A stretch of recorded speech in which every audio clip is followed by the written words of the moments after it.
Navbatdagi misollarimiz 2019-yil variantning birinchi mavzusidan 3-chi, 4-chi, 6-chi mashqlar. Demak, ishlashni boshlaymiz.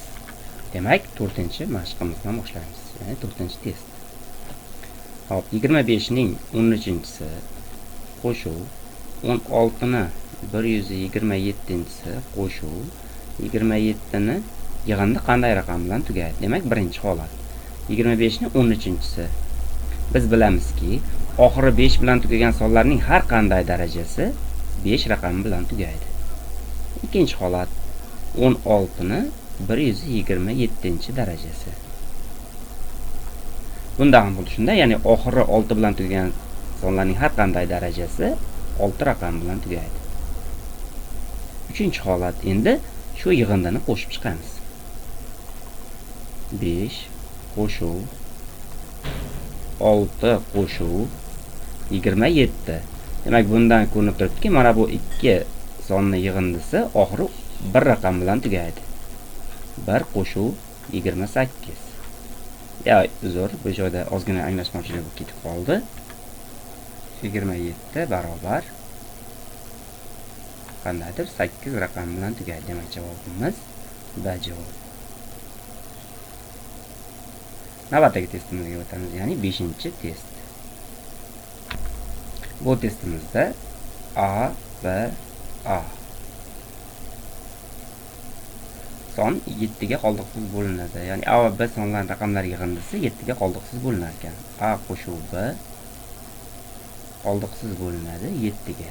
Mana bu sonning 7 ga bo'lgandagi qoldiqni toping deyilgan. Hop, e'tibor beradigan bo'lsak, agar birorta harflarni yozib tepasiga chiziq chizib qo'yilsa, bu degani o'sha 3 xonali son deganini bildiradi. Buni hop, xona birliklari yig'indisi ko'rinishida yozib olaylik. Demak, 100A qo'shuv, mana bu B o'nlar xonasida turibdi. Shu sababli 10B qo'shuv, mana bu A birlar xonasida turibdi. Demak, A. Buni bunday yozib olamiz. 101A qo'shuv 10B. Endi e'tiborimizni biz mana bu 101 ni qandaydir bo'lsa 7 ga karali son ko'rinishida yozib olishimiz kerak. Demak, buni mana bunday yozib olishimiz mumkin. 91A qo'shuv 10A. Demak, mana bu 101A bo'ladi. Ya'ni o'z holatda qo'shuv 10B.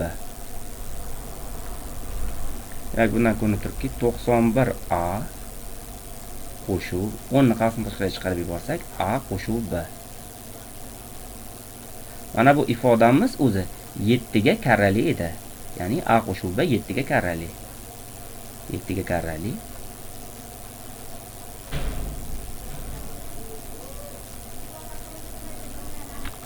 Bundan berilgan ifodamiz ham 7 ga karrali ekanligini bildiradi. Demak, qandaydir birorta 7 ko'paytiruv K ko'rinishidagi son. Demak, bunda 7 ga bo'lgandan qoldiq 0 bo'ladi. Javobimiz A. Navbatdagi 6-chi testga o'tamiz. 6-chi testimizda ham oldingi, ya'ni 5-chi testimizga o'xshash ekan. Ya'ni A qo'shuv B 7 ga karrali bo'lsa deyilgan. 37 ta A qo'shuv 9 ta B ni 7 ga bo'lgandagi qoldiqni topishimiz kerak. Keling, buni soddaroq ko'rinishda yozib olaylik. Demak, buni 37 ta A ni, ya'ni birinchi qiladigan ishimiz 28 ta A qo'shuv 9 ta A ko'rinishida yozib olishimiz mumkin. Demak, yozaman. 28 A qo'shuv 9 A qo'shuv 9 B.